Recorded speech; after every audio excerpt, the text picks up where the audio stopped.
Think about the last time you enjoyed a cold beer, a glass of wine, or a favorite cocktail. Maybe it was at a loud, laughing dinner table with friends, or quietly at the end of a long, exhausting week. You probably just took a sip, felt that familiar warmth spread through you, and didn't think twice about it. But what if I told you that in that exact moment, you were participating in one of the oldest, most sacred rituals in human history? In fact, it's a habit that is older than the written word. It's older than farming. Remarkably, our love affair with alcohol actually predates the existence of human beings entirely. Our deep connection with the bottle didn't start a few thousand years ago with an accidental vineyard or the first primitive brewery. To find the true origin story, we have to travel back an astonishing 10 million years to a sun-dappled forest floor in Africa. Picture a small, ancient primate cautiously picking up a piece of sweet fruit that had fallen from the canopy and been left in the dirt just a little too long. The drunken monkey theory.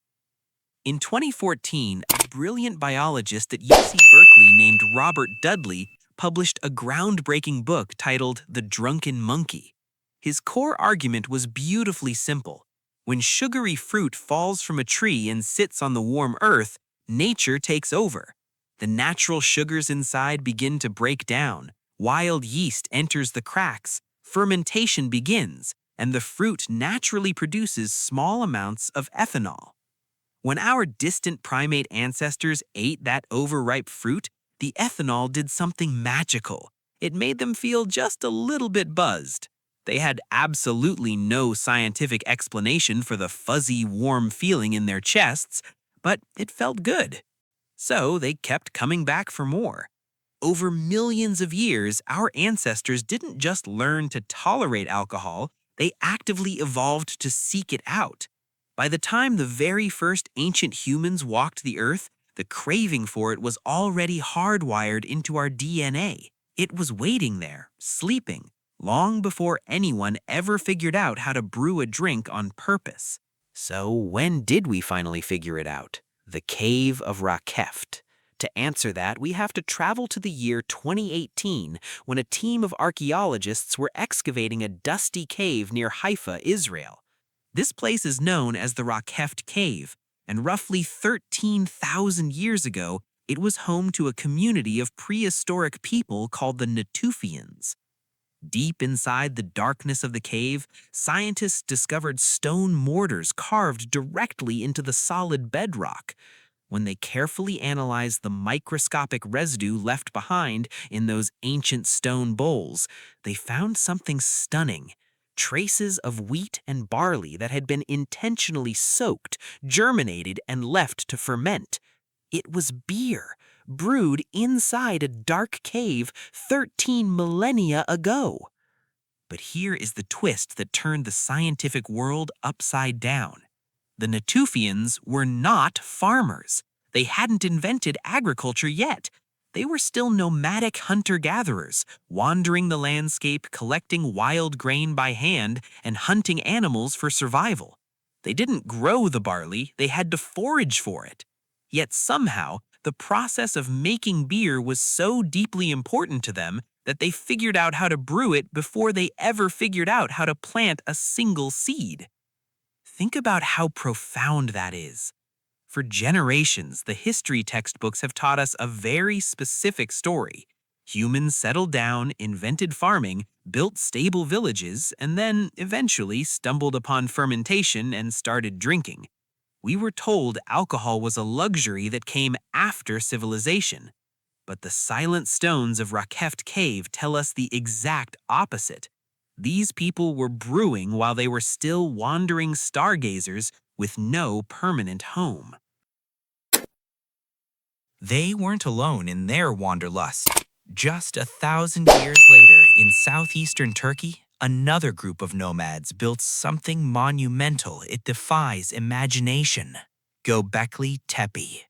Imagine massive, breathtaking stone pillars, some weighing more than 10 tons, arranged in perfect, deliberate circles, each one meticulously carved with fierce images of foxes, lions, and birds. It was a complex, grand architectural marvel built before farming, before pottery, and before a single person in the region had a permanent roof over their head. For years, historians were baffled. Why would scattered nomadic tribes organize the massive amount of intense human labor required to drag 10-ton stones up a steep hill and carve them with such breathtaking precision? What could possibly motivate them to work together on such a massive scale? The answer was found hiding in plain sight: giant stone vats at the site. When scientists tested the chemical signatures inside those vats, they found undeniable traces of fermented grain. They weren't just brewing at Gobekli Tepe, they were brewing in massive industrial quantities meant for huge crowds. Today, the leading theory is that this legendary site wasn't a village, it was a grand sanctuary for sacred rituals and massive celebrations. People traveled for miles around, across rugged terrains, just to come together, look at the stars, and share a drink. This brings us to a fascinating question that has sparked passionate debates for decades. Why did humanity actually choose to settle down and start farming? An eminent archaeobotanist named Patrick McGovern, widely considered the world's leading expert on ancient alcohol, has spent a lifetime arguing a beautiful, radical theory. Humans didn't sacrifice their nomadic freedom to make bread, they did it to make beer. And frankly, it makes complete sense. Think about the logistics. Making bread is exhausting. It requires tedious grinding, intensive kneading, and a hot oven to bake. Beer, however, is a gift of patience. You simply soak the grains in water, leave it alone, and let the wild magic of fermentation happen by itself. More than that, think about human nature. What is a more powerful motivator for a tired ancient human? The desire to eat grain in a slightly different, dry form? Or the desire to share a warm, uplifting beverage that brings joy, cures loneliness, and bonds a community together? If Dr. McGovern is right, then alcohol isn't a byproduct of civilization. It might very well be the foundational reason we decided to build civilization in the first place. The perfect recipe and the Egyptian paycheck. By the time we reach 7000 BCE, the historical footprints become crystal clear. In a beautiful ancient Neolithic village called Jiahu in central China, archaeologists unearthed beautifully preserved pottery jars. Inside, they found the chemical signature of a deeply sophisticated fermented drink made from rice, sweet honey, grapes, and hawthorn berries. This is the oldest confirmed, deliberate recipe for alcohol in the world. And it wasn't crude or accidental. It was a masterful, intentional blend of multiple ingredients, carefully chosen to balance flavor and potency. Whoever crafted that drink 9,000 years ago knew exactly what they were doing. From that point on, alcohol became the lifeblood of human society. By the time the grand pyramids of ancient Egypt were rising against the desert sky, beer was no longer just a weekend luxury, it was woven into the very fabric of survival. Did you know that the thousands of workers who labored under the grueling sun to build the pyramids of Giza weren't paid in gold or silver coins? They were paid in beer, about 4 to 5 liters of it every single day. It sounds wild to us now, but it was incredibly practical. The water from the Nile River was often stagnant, contaminated, and deadly to drink straight. But beer, because of the boiling and brewing process, was clean, sterile, and safe to drink. It kept the workforce alive in a way raw water never could. Let's be honest.